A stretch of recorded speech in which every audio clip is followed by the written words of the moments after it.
आणि यानंतरची बातमी कोल्हापूरमधून। कोल्हापूर महानगरपालिका हद्दवाढीचा मुद्दा पुन्हा एकदा चर्चेमध्ये आलाय। कोल्हापूर महानगरपालिकेची 45 वर्ष हद्दवाढ झालेली नाहीये। पालकमंत्र्यांकडून 42 गावांच्या प्राधिकरणाला मंजुरी देण्यात आली आहे आणि या प्रकरणी हद्दवाढ कृती समिती सध्या आक्रमक झाली आहे।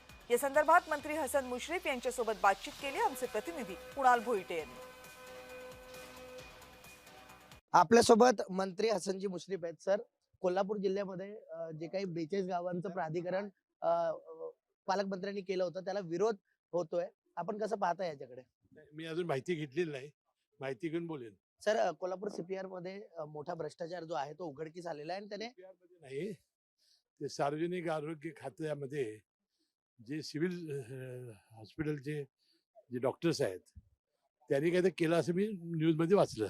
पण यावरती काय तोडगा? कारण आपण देखील पालकमंत्री होतात। आंबेडकर साहेबांनी याच्याबद्दल समिती नेमलेली आहे, त्याचा चांगला चौकशी होईल आणि ज्यांनी कारवाई केली ज्यांनी चुकीचं काम केलं त्याची कारवाई होईल। नक्कीच ज्यांनी चुकीचं काम केलेलं आहे त्याच्यावर कारवाई होईल। आंबेडकर यांनी समिती स्थापन केलेली आहे, अशा प्रकारची प्रतिक्रिया जी आहे ते मंत्री हसन मुश्रीफ यांनी दिलेली आहे। व्हिडिओ जर्नलिस्ट नित्यानंद नाईक सह कुणाल भोईटे, जय महाराष्ट्र न्यूज, नागपूर।